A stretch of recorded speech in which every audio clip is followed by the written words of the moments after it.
Lovely. There's no talent. That probably looks better, yeah. Thank you, guys.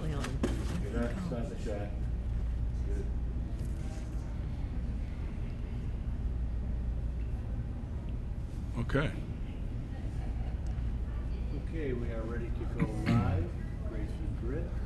This is live on something or just? Yes.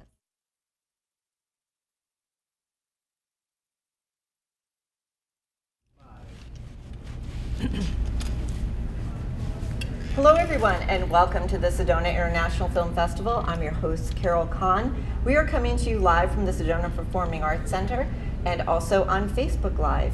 And it gives me great pleasure to introduce to you filmmaker and best-selling author Marian Williamson and Sebastian Siegel from the film Grace and Grit. Welcome. Thank you. It's good to have you here in Sedona. So this is your first time in Sedona? Not mine. No, we've been here a couple times. Sedona World Wisdom Days, and then also several years ago for a screening of Awakening World. Okay, awesome. You can always kind of find whatever excuse you can come up with to come to get Sedona. here. It's just that place, that kind of place. It's very magical. So you're here for your film, and tell us a little bit about the film. It's adapted from a book and a true story written by Ken Wilber called Grace and Grit, the same title as the film.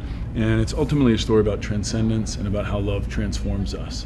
It's a story of passionate, romantic, courageous, selfless, and ultimately transcendent love. And what drew you to that particular book in order to do this film? I had been a voracious reader of psychology and philosophy, and then come across Ken's work, and it impacted me enormously. And then I read Grace and Grit sort of later in my reading of his works, and then when I first read this book, like people around the world, I was sort of devastated in one way, but full of hope. And then I saw how other people were full of hope who had read the book around the world. People saying things like, this book made me not afraid of death, it made me not afraid to love again, it made me not afraid to believe in life again, this kind of thing. And I thought that, one, that would be an amazing story to put on film, but also that it could possibly act as a gateway, sort of entry point for Ken Wilber's other writing and for his works. In other words, that in a two-hour movie, I can present something that opens up audiences to integral philosophy or transpersonal psychology, or at the very least, a deeper sense of compassion and courageous love, which ultimately is, I think, movies and books and music are such great vehicles for. Mm-hmm. Now you come from a background, your dad is a religious teacher and writer, and you come from a laundry list of writers, and so have they influenced your life in any way, especially during this with the subject matter? Not particularly with this subject matter. My father's a professor of comparative religions, but he's sort of cynical, ironically, and no sort of sense of spirituality in that way. But paradoxically, also it leads this incredibly kind of Zen life, where he lives on the beach in Hawaii as an author, as a professor. And he was a big impact on me, I think, early on because of his interests in India. So he's a professor of comparative religions. India is his specialty. And I think that just the iconography, the sort of comics from Hinduism, in the sense probably that later I would recognize that these gods are all avatars of one another, that we are all avatars of one another. I think that early imagery and mythology probably influenced me in some way as a storyteller. That's for sure. Interesting. In the book they discuss, I mean not in the book, but I heard in basically, I think Ken said this, was that love can crucify you and then also resurrect you. So kind of talk to me a little bit about that, about love. Well, the story, of course, it's a true story, which is that Ken Wilber fell in love and married a woman. They met, they got married 4 months later, and 10 days after that, she was diagnosed with breast cancer. And so their honeymoon was spent talking to oncologists and trying to strategize treatment for her cancer. And the book is about their journey, and she does ultimately die. The book is about their love for one another. Their book is about his commitment to her, which I think for me, not only the deep sadness of the story and the deep love of the story, but the two things that really stood out for me was too many times in the world today, people are almost supported in this narcissistic walking away from people who need you. I mean, in today's world, he would have gotten a pass for saying, I can't do this. And so the chivalry and the commitment that he stayed for this is really quite something. And not only in the book is it quite something, but also in the movie. To me, also, it's a very political film. Because, for instance, we have 600,000 people who have died of COVID. 600,000 people is the number of how many will die of cancer this year in this country, and die of cancer every year. But look how much less attention we give to this epidemic of cancer. Now, almost everybody, probably everybody here, has known someone or had a family member or a loved one. That's how prevalent it is. And yet it's not part of the conversation that it might be. Why is that? Because of the carcinogens in our food, the carcinogens in our water, the carcinogens in the air, all of the carcinogens that are spewed by huge industrial corporate powers that are the donors of our political system, et cetera. So to me, it humanizes cancer in the sense that it's not just your family to really, I think when we ourselves have lost a loved one, and most of us have actually, but when you have lost a loved one, you think of it as your story. And this really reminds us of the suffering. You know, it's like I said to Ken, this was not just Ken and Treya. This movie is about, and this is why I think the movie is going to be a big hit when it gets out there, because there are thousands of people living that story today. And also it really focuses, because Ken himself is such a big character and played so well by Stuart Townsend, I felt. It's not just a story about her, it's a story about the caregiver. You know, there's a lot of talk these days about the caregiver. It gets a lot more attention than it used to, but he was so exemplary in it. So the movie has many, many dimensions. And if we talk about it's a love story, the real love story would be if this society faces the truth about the carcinogens that we allow. If we really want to talk about love, we need to talk about how many children are dying of brain cancers, how many children are dying of chronic diseases, including cancer, because of what we allow to happen in this society. So it's all there in the movie, and I think he did a great job.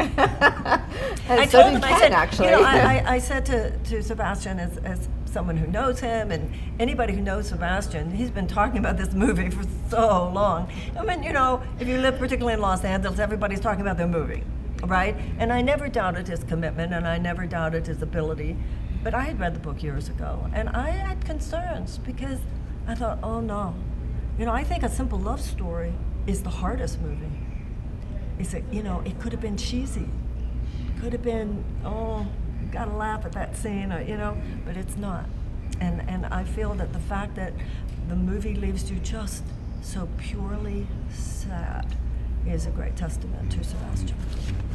Yeah, I saw an interview where Ken even said the same thing. He congratulated you on that, because I think there were a couple people before you who tried to or wanted to do the film that never really accomplished that. But the way that you actually did the film, it was pretty true, and he admired you for that. Thank you. You know, we all have to confront our mortality at some juncture or another.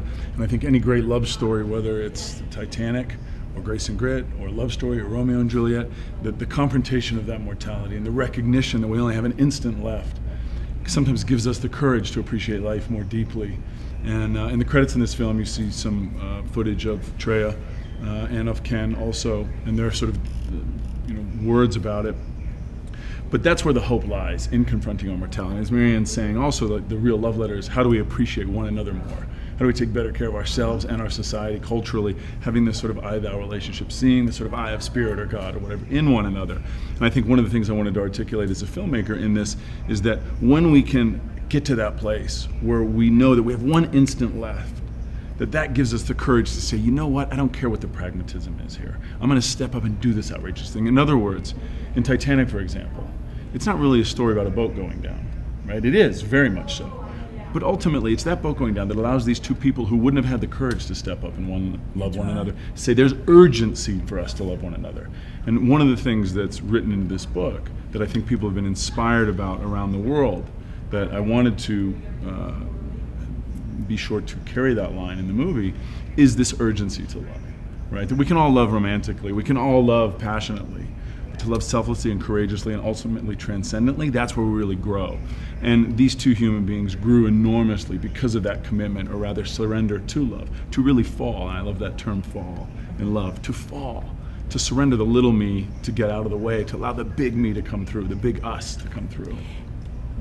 By the time you get to the scene where she dies, and the actress is brilliant in the way the scene is played. We all know the scene, in the water with Kane Leo, right? Yeah. It's a scene of that kind of magnitude. But one of the things you get, much as Sebastian was just saying, they did it.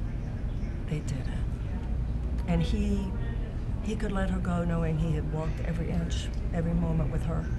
And the movie really conveys that. They did it. They did it. They had a shorter time than they would have wished, or that anyone would wish for them, God knows. But no one can say they didn't have a complete and total love affair, because they did. They went all the way with each other. No, I think it brings up a lot of things. I think for me, just in researching all of this and the interviews and doing that, the question that I have is, a lot of times what I see is people using the word love, but there is no meaning behind it, or they fall into love very quickly and there's no understanding about what that means. So this particular subject and the subject matter that you're doing is so deep, and it, I think people need to recognize what is love. What does that really mean? Listen, there are people, and that's what I said before, that there are people who have been with husbands, wives, girlfriends, boyfriends, and said, I can't do this. I mean, as I said before, people would have given him a pass if only been married to her for 10 days. And one of the things Sebastian does so well in the movie, there are moments like, okay, here's this very successful writer, and you see how much time he spends in the kitchen making her the food she needs. I mean, the chivalry, there was such chivalry in the extent of his commitment to walk that path with her as a full participant, truly taking care of her. It's really sort of shows you what a man should be. I love what Marian's pointing out also, because obviously in any relationship, right, people get into relationships early on romantically and think, what can I get? What do I want in my life? Who do I want to show up? But really the magic happens when what can I give? How do I become more by giving more? And I think about love as this vessel, this vehicle, for our own transformation, ultimately, right? The most fulfillment comes from the sacrifice, it comes from giving. And the book, as well as the movie, shows the challenges inherent there, both in terms of, obviously her challenges, because she was the one suffering from the cancer, his challenges, all the stuff it brought up for him, and the challenges in the relationship. I mean, it wasn't all easy all the time. I think that's an important point also in terms of why it makes an exceptional film and why the book has been so impactful, that I wanted to put what was in the book on the screen, to be loyal to that material. That love happens Act 1, Act 2, Act 3 through many great rom-coms and great Hollywood love stories. But how many times, love is ubiquitous, we all touch it, but it all happens uniquely for all of us. Just like every kiss or flower, every wave is identical, it's all very different. Every flower has a little bit of difference that only we see at one moment, right? And love transforms as it happens to us in one spectacular way. That's not Act 1, Act 2, Act 3, right? Love happens in a very unique way. And when I read this book, I think I was wowed by it in such a way and hit by it in such a way, struck by it, because I felt like this is their unique love, but this is the way I felt something too before. And then I looked, and so many people have felt that way and thought that way, right? That love rocks us all at one point. We want to be rocked by it deep down inside. Yeah. Right. So in doing the reading and the research and the movie, you were transforming yourself through the whole entire process. But in looking back at it, what do you think was the biggest transformation that you gained from doing this project? That's a great question, and I think of it in terms of, I suppose that my interest early on, since I was pretty young probably, has been in depth growth more than horizontal growth, vertical growth. In other words, depth, connection, going deeper.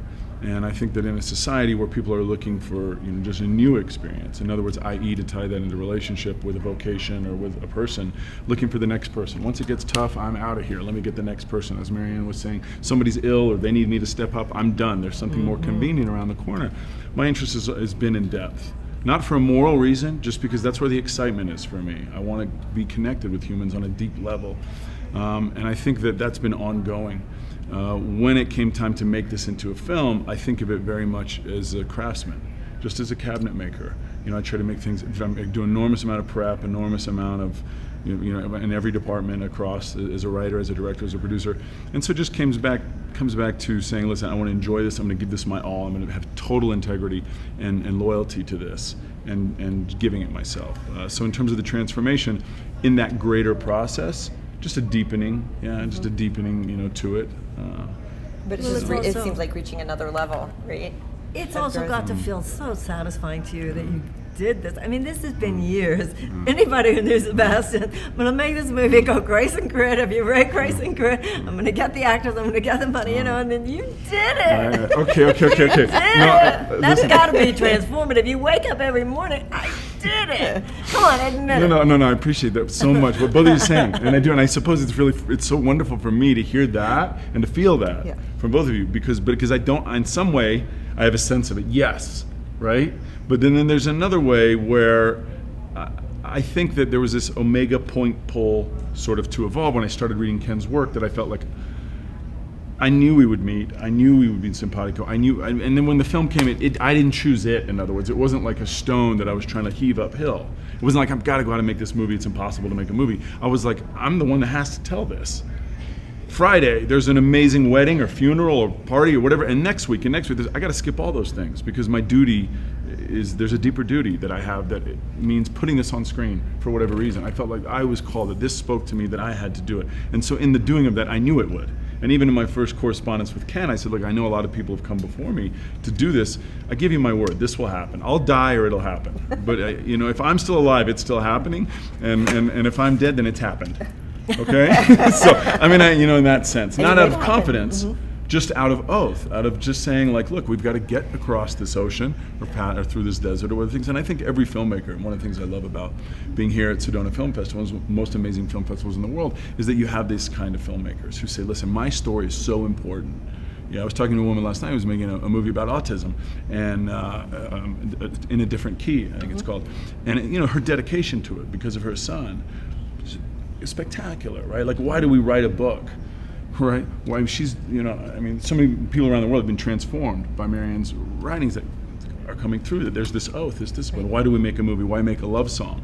Why make any music, right? Movies are a means of music, and it, I think, is just being channeled sort of through me, if you will. But then on the backside, I suppose it is sort of like a feat, yeah. I think what's really cool, and me looking on the, from the outside looking to the inside, in an interview, I think Deepak said, we all go through different transitions in our life. The first is education and discovery. That's sort of like where we're at. The second level is fame and fortune, and the third is to be in service.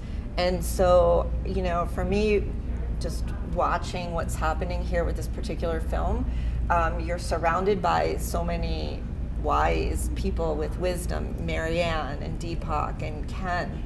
And so in watching just their, stamp of approval on what you're doing, it just has to make you feel like you went down the right path, and everything that has happened to you in your life, whether, it was acting and, like I said, the laundry list of writers that you have in your life, the dots connect. All the dots connect for you for this particular film.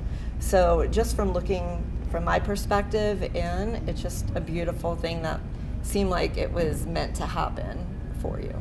So I just wanted to say that, because it's been amazing just to see.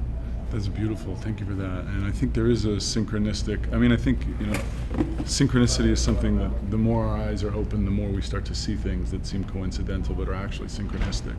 That they're like, we're multiple petals on one flower sort of opening up, and if our eyes are wide enough, we get to look across at that other petal and say, oh my God, this is amazing. That's synchronicity. That something lets us know we're in the right place at the right moment at the right time, and we're surrounded by these people, and it's not a coincidence. We can't just hope for it, though. We have to reach for it, right? Like Michelangelo's on the Sistine Chapel on the roof, God is reaching out, and the hand of man has to open also and reach also. But as long as we're reaching, I think I have this integrity to keep reaching and keep driving forward. And I think perhaps that there's been more synchronistic occurrences, the more that we show up, the more that we follow, in other words, that deep intuition versus, what we, think is best sometimes, yeah. I want to ask you both, and then I'm going to turn it to the media for some questions, but the title of the movie, Grace and Grit, what does grace and grit mean to you?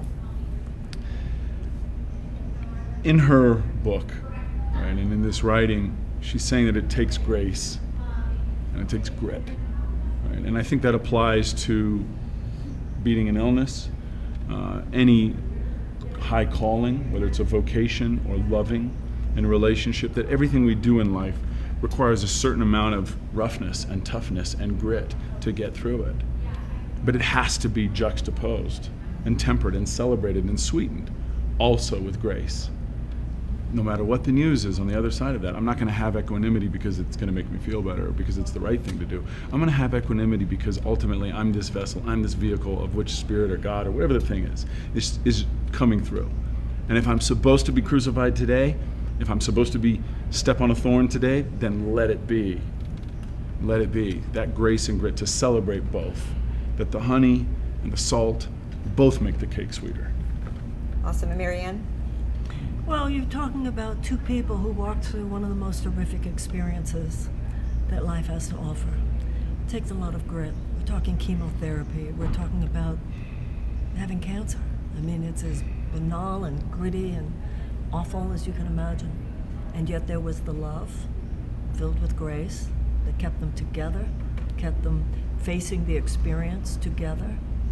And as Sebastian has said, and as Ken makes clear, God was in both. The transcendence was in both. The meaning is in both. The cancer is the crucifixion, and their love is the resurrection. And at the very, very end, that's made very clear. I think, doesn't he say, "I'll find you"? Mm-hmm.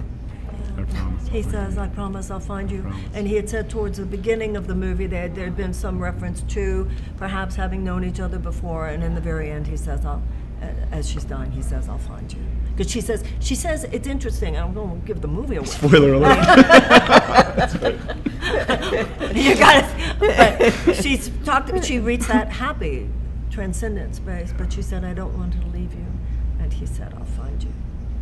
Very beautiful. I know, it's such a touching moment. Another thing that I think he said when he found her journals and he went through the journals, he said there were no secrets. Yeah. And that, really made me think, because I thought, everybody has secrets. Everybody has a secret that they don't want to tell, or, is that really being pure or authentic? And it's not. So with her not having any secrets, her heart was completely pure. Well, I have worked with many people dealing with life-challenging illnesses. And when you get the diagnosis of a life-challenging illness, within the first 5 minutes, so much of the ultimately meaningless stuff of life falls away. Mm-hmm. It's like Treya says at the end, and then you show the incredible film of her actually saying it, being so close to death has made me appreciate life more or something. You get raw and real and authentic. I know when I first started working with people with terminal illnesses, I don't like to say that, life-challenging illnesses, all of us are terminal. At first, I thought what I might have to give to them, and found out how much they had to give to me. And that is the gift. They are fearlessly real. And don't even think about not being real in my presence. Because when I'm this close to death, I don't do not real. That's the feeling you get, and that's definitely the feeling you got from Treya, and that he was willing to be on that ride with her and to match her on that level of authenticity. Thank you. I love what you're saying there, in the way that I think for a lot of people who are intimidated by that, they'll shy away from it. But for somebody who is seeking depth and connection, that's like a warm hug, right? Which is hence why you invite that in. They come for you. Yeah. Amazing that we learn life lessons, right? Every day. So I just want to open it up to the media. Does anybody have any questions? Yeah, I'll ask. My name's Bonnie, and I'm an editor of newspapers in Northern Arizona. And so I'm wondering how you two connected. And Sebastian, you talked about how this was sort of calling to you in your reading, but Marianne, what was the connection for you to get involved? Well, I had read the book there was a time many years ago when the book came out, everybody was reading it, everybody was in the sort of transformational circles.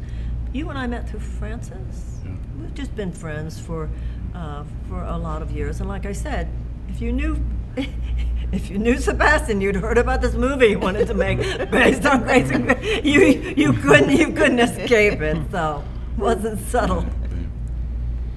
How did I get involved with the book? Is that Yeah, what was it that called you and connected with Marian for this?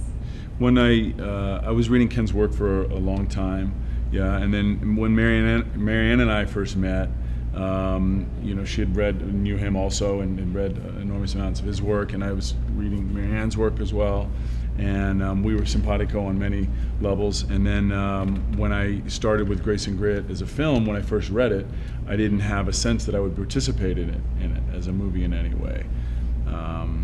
But at some juncture, it sort of chose me. I think it was the other way around, that I felt like I understood Ken's work in a way that I could infuse his work in integral theory into this movie to make it more than just a story about courage, or just a story about love, or just a story about cancer, or just a story about overcoming. But I felt like it had to have the fingerprint of the author woven in there without being pedantic or heavy or intellectual. The movie's experiential and emotional, just like the book. The book is experiential, and I highly recommend it as one of the most accessible books by Ken Wilber. When I say experiential, I mean you start reading the book, and it's amazing at the beginning. You just like, it's romantic, and it's awe, and it's poetic. And in the middle, it's brutal, and it's devastating. And most people will say, that's it, I've had enough, I'm on page 200. It's enough for me, I get it.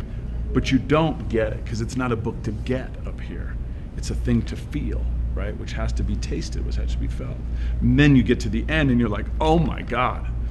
And then that's why all these people all around the world have written about this book in that way. And so I wanted to put that on screen, yeah, to make this film, in other words, experiential as well. Anyone else? Okay, so your film is going to be shown when? Tonight here in Sedona at 7 o'clock, and then it was just released last week everywhere. So it's on Amazon, it's on Apple, it's everywhere you watch movies, essentially. Great. Well, congratulations to you. Yeah, thank you. Yeah, I can't wait to see what's next. Also, we've got a lot. We've got 4 or 5 films, also inspiring films that are based on true stories. Some books. One of the films I have coming up is called Life Coach. Another book, also a true story, called 180. I would like to say that especially for people in Sedona and people who love art and love books and love movies and love writings that are transformational, that for these things to get out there in the world now, people have to talk about them. They have to share them. They have to review them. Yeah. So if you see this film and you like it, especially stuff that's experiential, because there are no more billboards, because there are no more, people aren't going to theaters as much. To enter something that is experiential, whether it's a song or a book or a movie, requires other people reviewing it and saying, "Hey, I love this. You got to see this." So if you do like it, then please share it with someone, and please, make your voice known online. Yeah. Awesome. And Marian, I want to thank you. I want to thank you for your work, for your just bringing us all the wisdom that you have encountered and presented to everyone worldwide. Thank you. And also for your stand on issues that really need to be addressed.